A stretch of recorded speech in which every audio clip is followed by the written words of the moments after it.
Good seeing you guys. Appreciate you being here.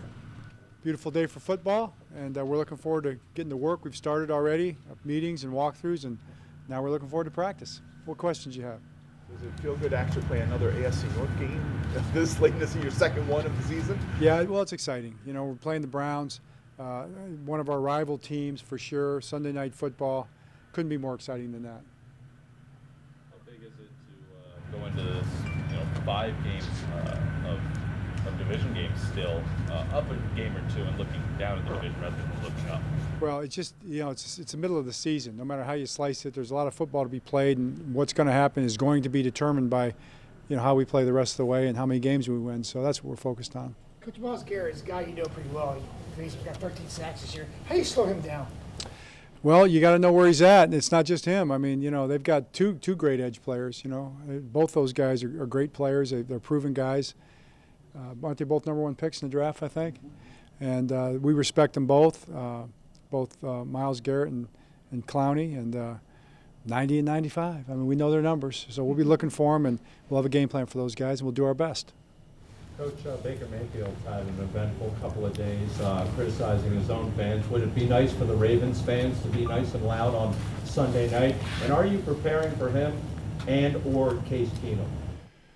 Well, I'm sure the Ravens fans will show up. They'll be excited for the game, I'm quite sure. And we'll prepare for their offense. Baker Mayfield's a starting quarterback. That's who we'll prepare for. He's a guy that we're very familiar with. We play against him a lot.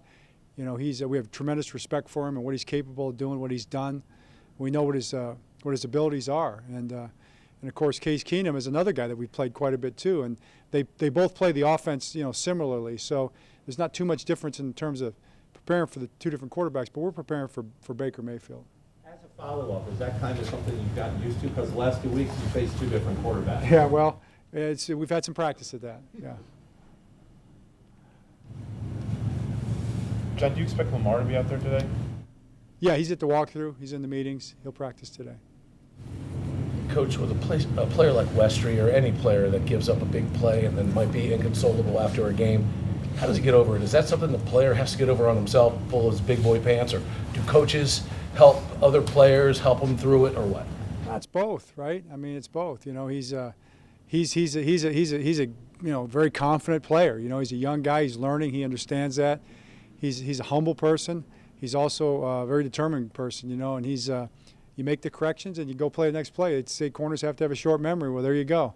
That's the thing. But we like to remember the lesson learned for sure, from a technique standpoint. So as a coach, you try to talk to him about that and talk to him about that part of it too, in terms of, just moving on to the next opportunity. John, I think I've asked you this question like every day for the past. How is Lamar feeling, though? You can ask him when you see him. Okay. I didn't ask him. Okay. He looked good to me. I was feeling fine, though, but thank you for asking. He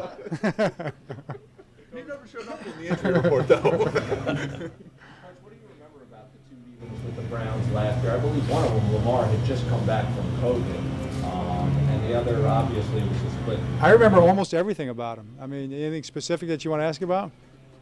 There's a lot. There was a lot. Did you think that they were a team that was taking advantage of maybe a COVID situation last year that you guys were having to go through, and maybe that helped them out a little bit? I haven't thought of it like that. I haven't thought much about those games other than the scheme part of it.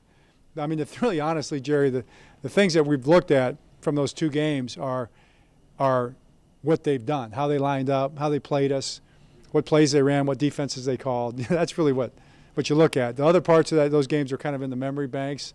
They're appreciated because we won them both. But beyond that, we've kind of focused on the next one. John, you could almost make the argument that 2 of the biggest catches this year have been made by Sammy. The one in Detroit, the 4th down one that set up the Tucker, and then the 30-yard one here that set up another game-winning score. What do you think that says about him, and how much of an impact Sammy has made? Yeah, I mean, it says he's clutch. He's had 2 clutch catches. He's had 2 game-winning catches for us, for sure. And not just game-winning catches, right at the end and the very last, right before the game-winning offensive play, right? I mean, it kind of goes down in history that way. So it's, I think it's awesome, I appreciate him for that.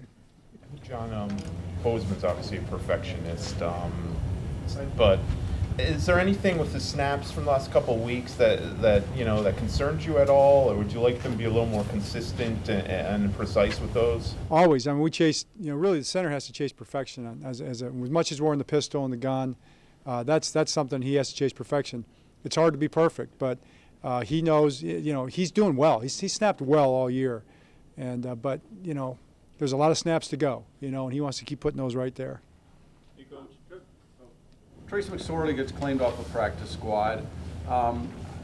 What's the coach's mentality when you lose a player that way, and specifically in this case where your quarterback has been sick and you were down to, and he was called up this week, and now you're potentially shorthanded if your starter is still sick? Sure. I mean, just first from the relationship part of it, it's bittersweet, because Trace has been tremendous. We've gotten to know him really well. He's a tremendous person.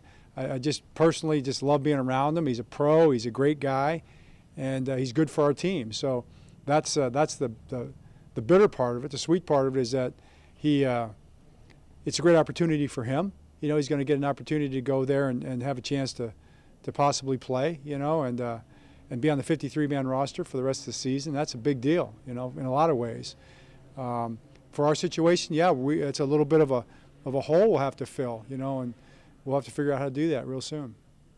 Coach, bringing back Kinji Bahar, was it an easy decision for you guys since he's already familiar with the playbook? He was familiar with training camp as well. Yeah, he's a great guy. Local guy. He was actually, I think, he was working in South Carolina in a warehouse, with his uncle owned. So, boom, he's back. But yeah, he knows how we operate. He can run the scout team. Those kind of things were the reasons for that. Great guy. I always joke with him. He's a very good football player, and I think he's going to be a really good coach someday too if he wants to do that. Coach, how about their running attack, Chubb? It looks like Kareem Hunt's coming back as well. You guys, I think, are number 2 in stopping the run. And obviously it's going to be cold on Sunday night. Wrapping up, I guess, will be key. Yeah, Jerry, priority one. I mean, their run game is excellent. They know what they're doing, and they have great running backs, and they built the offensive line specifically for that purpose, and it's a very highly touted and highly respected offensive line, very physical. That's what it is, Then they build the boots off of it, the play-action passes off of it. It's definitely a system that they run really well. Coach, Devontae Freeman has really been a guy that you guys have been featuring lately. What are you seeing from him specifically in the passing game where he's been making an impact in as well? I think that's a great point. It was great to see that. I mean, for him to step up in the passing game, make those plays out of the backfield, to force the defense to honor the flats a little bit more, that just widens the field for us. So it's good, and he's played well. He had some big plays. The touchdown run too. Let's not forget that. That was kind of important. So he's done it. Yeah. All right. Good. Thanks. All right. Appreciate it.